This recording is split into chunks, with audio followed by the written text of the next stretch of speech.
All right, now I want to talk to you about the difference between viral accounts and personal brand accounts. And while obviously the type of content that you post, and that's pretty straightforward, that you're going to see differences between the type of content that you post on a viral versus the type of content that you're going to post on a personal. What's really important, even more so important in a personal than in a viral, is the storyline and the message that you're giving off. It is very possible to grow a viral account without really a storyline behind it. You kind of build a theme as you go along, but sharing viral posts, like, there doesn't really have to be like a brand feeling or a storyline message behind everything, okay? With a personal account, it's very important to very clearly articulate your message, all right? You've got to have a clear message because you're just a random person in the eyes of most people. So clearly identifying that message and clearly going out there and saying, hey, here's what I'm about. If you follow me, here's what I'm going to teach you. And then catering your content around that and really telling stories through your captions, telling stories through your photos, telling stories through your Instagram stories is really gonna help your personal brand grow. Another thing and a strategy that we use a lot when it comes to growing your personal accounts, okay, is I will go and I will grow, oops, I didn't mean to erase that viral account. I will grow a viral account and I will feed those viral followers back to my personal account, okay? So what do I mean by that? I mean, like, I know that, let's say I'm a personal brand and I'm in the fitness space, okay? I'm just gonna use that I want to grow my following around me and I'm a personal trainer. I know that it's easier for me to go and grow a viral fitness page. I can grow viral fitness pages very quickly, okay? So I'm gonna grow a viral fitness page alongside growing my personal branded account. And my personal brand account is gonna have a very clear message. It's gonna tell my story. It's gonna be about me. It's gonna have a very loyal following. It's probably gonna get really good engagement in the comments, but it's probably gonna grow much slower. So I'm gonna be able to grow this viral account in fitness to 100,000 in 3 months, right? But in, 3 or 4 months. But my personal brand, in 3 months, I'd be lucky if I can get to 10,000, right?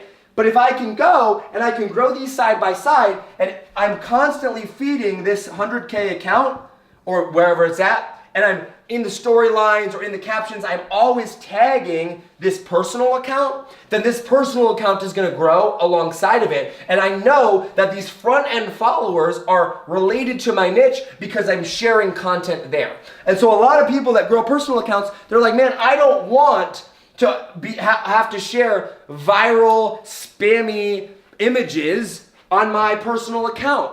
I don't want that. And I can't afford shout outs, or I don't want to spend money on buying shout outs. So what you do is you grow a viral account alongside of that and then use those viral those viral images and stuff to feed over into your personal account and actually grow that account quickly, okay? That really, really helps. The other strategy that we use if you don't want to grow a viral account alongside your personal brand account would be to purchase shoutouts. Now, I want to make this very clear.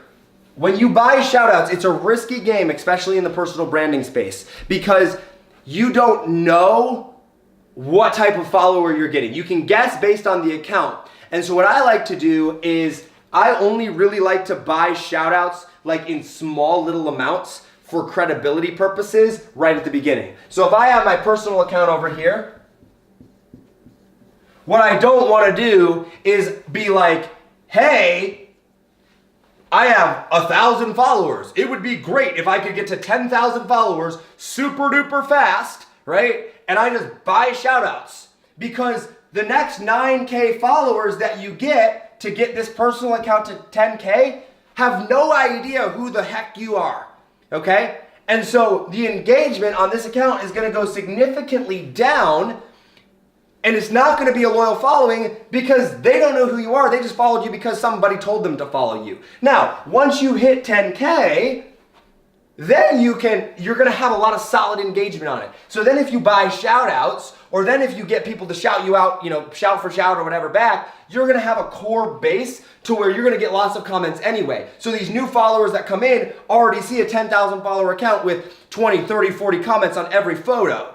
But if they come to your personal page and you've got 10,000 followers and you're getting 1 to 2 comments, they're gonna be like, what the heck? Like, this guy's or girl's engagement sucks. I'm not gonna comment on him. I don't know who he is. But if all of a sudden I have 31 comments or 42 comments, then it's just a matter of, oh, they're getting lots of comments. I wanna leave my opinion too. All right? They'll follow the others in that. So at the beginning, I like to grow my personal account organically. I like to really do a lot of niche engagement, a lot of going onto other people's personal accounts, even if they're big influencer accounts, okay? And leaving comments, tagging yourself in there, being like, hey, if you want, more, like to learn about blah, blah, blah, blah, blah, follow my account on like big, huge pages. But on other personal pages, like leave valuable comments. Go into, somebody with, 6,000 followers or 15,000 followers or 50,000 followers. Go onto their page and leave just like engage with them.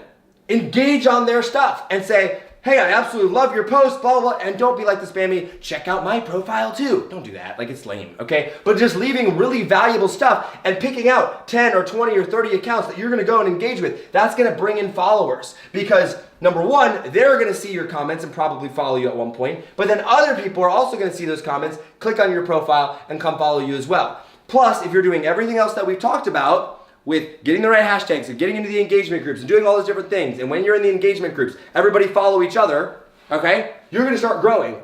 And so if I do buy shout outs from pages, when I'm still a small account, I buy them in very small increments, like no more than 500 to 1,000 followers at a time. So I'll buy 500 to 1,000 followers worth of shout outs until I get to that point, and then I'll stop. And then I'll bring the engagement back up. And then I'll buy some more shout outs. 500 to 1,000 followers, and I'll bring the engagement up. And then once I'm at 10, 15, 20, 30,000, then I either grow my viral account and push it off to the side or continue buying shout outs or just grow solid and steady. Solid and steady, it's not the fastest way to grow, but you'll have the most loyal fan base. And so when you're at 100,000, 200,000, 300,000, your engagement will be ridiculous and you'll have a very loyal audience. Okay?